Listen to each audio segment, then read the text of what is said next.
Ayo panggil. Gini.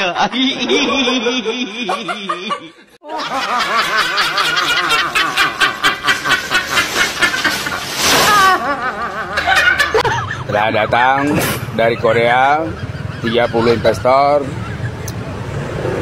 dari Jepang 40 investor, dan dari Singapura 120 investor. Jauh-jauh mereka kemari pasti ada kalkulasinya, ada hitung-hitungannya. Men, lo ngeliat gak video tadi? Gue dikasih sama nenek-nenek tadi di komuter lain. Nenek-nenek sambil kunyah sirih sama gambir. Bibir merah kayak habis cipokan. Bilang Bung Tom ya. Iya nek, kenapa nek?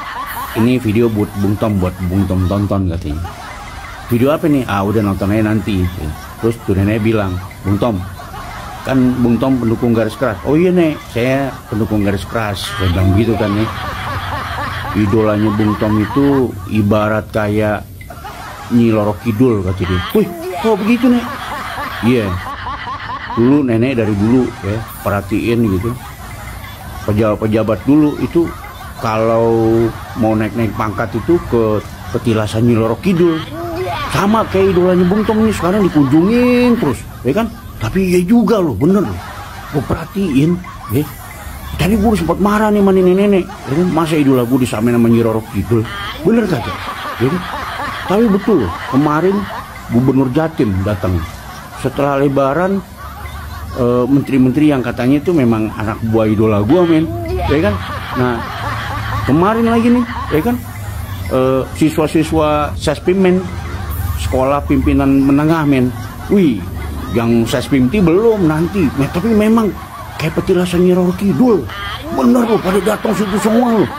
Gue nggak tahu nih aura mistisnya idola gue nih kayaknya punya magnet yang luar biasa begitu. Bener gak? Pada didatengin, pada berharap. Kalau tapi bedanya sama Nyi Loro Kidul kan orang harus berdoa sama Nyi Loro Kidul. Terus harus kasih sajen semboya apa ini semua. Ini kagak perlu kalau yang idola gue. Kayaknya bener. Cukup datang, ya kan? Gitu jilat-jilat gitu kan nih. Udah men, berarti pada jadi orang semua, ada yang jadi komisaris. Tapi gue gak pernah dapet men.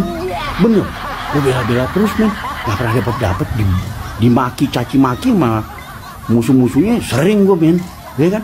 Gue doang yang gak dapet apa-apa men. Bener, betul gak sih?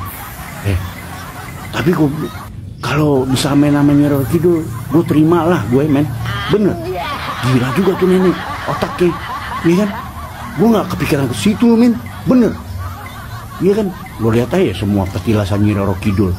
Ada yang di Bali tuh di Nusa Dua, terus ada lagi di Pelabuhan Ratu, ada lagi di Pangandaran, ada lagi di sini, iya kan? Harusnya idola gue juga harus punya banyak petilasannya kayak begitu gitu kan. Itu bakal dikenang nanti men sama rakyat Indonesia, bener kagak? Iya kan? Tempat meminta, tempat memohon, bisa. Gue rencananya besok gue mau ke sana, gue mau bilang, Pak ada ide kayak begini Pak, daripada kita coba buzzer gitu Pak, ini Bapak saya bikin desain, saya brand sebagai tokoh yang sama lah seperti Nyi Loro Kidul, bagaimana Pak? Siapa tahu aja, ya kan? Ide gue diterima sama dia. Daripada terima apa? Daripada pelihara buzzer, bener kan? Iya kan? Kalau gue dipakai ide gue, berarti kan nama gue di mata dia kan nggak kebayang deh gitu. Pokoknya, wah lu memang top ide lu, Tom. Betul gitu. Gue rasa kayaknya ide gue diterima nih men. Lo doain gue men. Siapa tahu aja gue bisa jadi wamen, bisa jadi menteri, bisa jadi staf sus, apalah. Ya kan? Siapa tahu aja bisa jadi Kapolri gue. Bener gak? Iya kan? Gila loh. Tapi ya juga loh betul. Apa yang mungkin gue bisa balik lagi, gue bisa tobat itu segala macam. Gue kadang-kadang gue ngelihat rakyat Indonesia pada mengkritik idola gue. Gue kadang-kadang sering nyari tahu bener gak sih idola gue yang bener mana sih. Yang kemarin demo di Solo apa idola gue, Gue kadang-kadang sering miris men, kayak gitu men. Yang sedih men, sama diri gue sendiri men. Bener kan? Bodoh lah. Tapi jual aja lah, ntar nyamuk lagi men ya. Sangat luar biasa apa yang menjadi hiburan dari netizen, baik itu ledekannya maupun hasil editan. Tadi kita lihat sendiri ada gambar dari preman Tanah Abang, yaitu Hercules. Saya kira cukup berani apa yang dilakukan oleh netizen ini. Saya tidak bisa membayangkan jika Termul melihat video ini. Tentunya mereka pasti akan ngamuk. Aduh. Nah sahabat-sahabat, untuk video yang akan Mimin tampilkan selanjutnya lebih menghibur lagi. Terlebih lagi ada seorang anak SD yang sudah berani menyindir Pak Jokowi mengenai persoalan kebohongannya terkait dengan ijazah palsu. Nah untuk itu kita lanjut dulu seperti apa videonya, dan silahkan sahabat-sahabat tanggapin apa yang menjadi sindiran-sindiran para netizen maupun bocah SD ini. Ijazah palsu aja bisa jadi presiden. Jadi buat apa capek-capek kuliah, mending datang aja ke UGM minta bikinkan ijazah palsu. Dan harapan kami sebagai anak bangsa kepada Bapak Jokowi agar secepatnya untuk menunjukkan ijazah aslinya ke publik supaya tidak menimbulkan kegaduhan di negeri ini. Ijazahmu apa? Bukan adu ijazah sekarang ini, bukan. Betul Pak Jokowi, setuju. Nggak penting itu ijazah, nggak ngaruh. Mau ijazah mau asli mau kagak, nggak ngaruh. Yang penting korupsinya asli.